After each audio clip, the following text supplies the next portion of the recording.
તમારા તાલુકા પંચાયતનો સભ્ય ફોન કરે તો એ અવાજ દિલ્હી પહોંચે કે ના પહોંચે? જિલ્લા પંચાયત સભ્ય ફોન કરી અવાજ દિલ્હી પહોંચે કે ના પહોંચે? કોંગ્રેસ કે આપવાડાને પૂછજો એના નેતા વાત કરવામાં કેટલા પાપડ બેલવા પડે. અમે એમ કઈ સાહેબ વિસ્તારની વાત છે એટલે બીજું બધું કામ મૂકી, જે અત્યારના આંતરરાષ્ટ્રીય લીડર છે એ વ્યક્તિ બધું કામ મૂકી અને સીધા અમને સાંભળે કે બોલો વિસ્તારની શું વાત છે. આજે રાતે ફોનમાં મેસેજ આપ્યો કે સાહેબને અર્જન્ટ મેસેજ આપજો, અમારે સાહેબને મેસેજ આપવો જરૂરી છે એક વિષય ઉપર. સવારે 7 વાગ્યામાં સાહેબનો ફોન આવે કે બોલો તમારા વિસ્તારની શું વાત છે. અરે આવા પ્રધાનમંત્રી ના ભૂતો ના ભવિષ્ય આ દેશને કોઈ દિવસ નહીં મળે, જે 24/7 આ રાષ્ટ્રને સમર્પિત છે, આ રાષ્ટ્રને હિત માટે કામ કરે છે. આપણી વચ્ચે અન્ય પાર્ટીના હું માનું છું ક્યાંક ને ક્યાંક સ્થાનિક સંસ્થાઓ છે તમારી યારે જોડાયેલા હશે, ભાઈબંધ હશે, મિત્ર હશે, પરિવારમાં ક્યાંક દૂર દૂરથી સગા સંબંધીનો પ્રેશર હશે, પણ એને કહેજો કે આપણા વડવાઓએ જેટલા સ્ટ્રગલ કર્યું, જેટલા હેરાન થયા છે, આપણે ઈ ને ઈ આખો વારસો આપણી ભાવિ પેઢીને નથી દેવો. આપણી ભાવિ પેઢીને આપણે કંઈ આપીને જવું છે તો એના સંઘર્ષો ઓછા કરીને જવું છે. આપણી ભાવિ પેઢીને કંઈ આપીને જવું છે તો એને સુવિધાઓ આપીને જાવી છે, એને પ્રગતિ આપીને જાવી છે.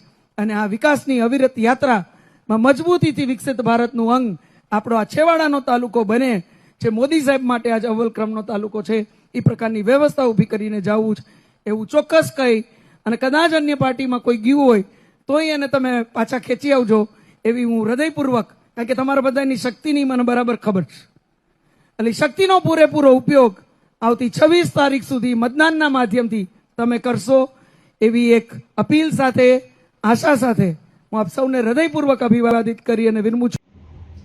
જામનગરની અંદર ગઈકાલે એક જાહેર સભામાં જામનગરના સાંસદે એક ઓપન ચેલેન્જ આપી છે કે કોઈમાં તાકાત હોય, કોંગ્રેસના નેતા કે આમ આદમી પાર્ટીના નેતા, મારી ચેલેન્જ ઉપાડવાની કોઈમાં તાકાત હોય તો હું એક ચેલેન્જ આપું છું કે એમના નેતા સાથે એમના કાર્યકરનો ફોટો પડાવી દઈએ તો હું જાહેર જીવન છોડી દઈશ.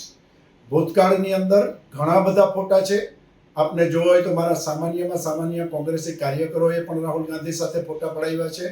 અને હવે હું સાંસદને વિક્રમ માડમ ચેલેન્જ આપે છે કે નામ તમે નક્કી કરો. તમે જે ચેલેન્જ આપી છે ને 48 કલાકની અંદર, હું તો 24 કલાકની અંદર આપની ચેલેન્જ ઉપાડું છું, આપ 48 કલાકમાં મને જવાબ આપજો. નામ ચોઈસ કરવાનો અધિકાર પણ આપને આપો છો. કોંગ્રેસનો કોઈ પણ કાર્યકર, કારણ કે મારા માટે સામાન્ય કાર્યકર નથી, મારા માટે તમામ કાર્યકર મહત્વના કાર્યકર છે. નામ તમે નક્કી કરો, 48 કલાકમાં મને એનું નામ આપો. એ કાર્યકરનો ફોટો રાહુલ ગાંધીને સાથે રાખીને એમનો ફોટો પડાવીને આપ કયો એ જાહેર મંચ ઉપર હું ડિક્લેર કરીશ. જો એ જાહેર મંચ ઉપર રાહુલ ગાંધીની સાથે એ કાર્યકરનો ફોટો નહીં પડાવી શકું તો જાહેર જીવન હું છોડી દઈશ. હવે જાહેર જીવન કોણ છોડશે એ તમારે નક્કી કરવાનું છે, કારણ કે હું જાહેર જીવનની અંદર બીજું કંઈ કરવા નથી આવ્યો. મારે બીજી કોઈ વાતમાં નથી પડવું. મારે એટલું કહેવું છે કે કોંગ્રેસના નેતા તરીકે આપે ચેલેન્જ આપી છે. 12 વર્ષમાં પહેલી વાર એક મર્યાદાઓ હતી, એ મર્યાદાઓ તૂટી રહી છે, એટલે મારે હવે ચેલેન્જ આપવાની છે. હું મારી વાતે ઊભો રહીશ. જનતા મને ઓળખે છે, હું બોલું છું એ કરું છું. જો હું રાહુલ ગાંધી સાથે એ કાર્યકરનો ફોટો નહીં પડાવી શકું તો હું જાહેર જીવન છોડી દઈશ. પણ જો એ ફોટો તમે જે નામ નક્કી કરો એ જાહેર મંચ ઉપરથી કરજો, એટલે જનતાને ખબર પડે કે કયું નામ તમે સજેસ્ટ કર્યું છે. અને એ ફોટો જો હું પડાવીને આપી દઉં તો આપની વાતો પર ઊભા રહેજો.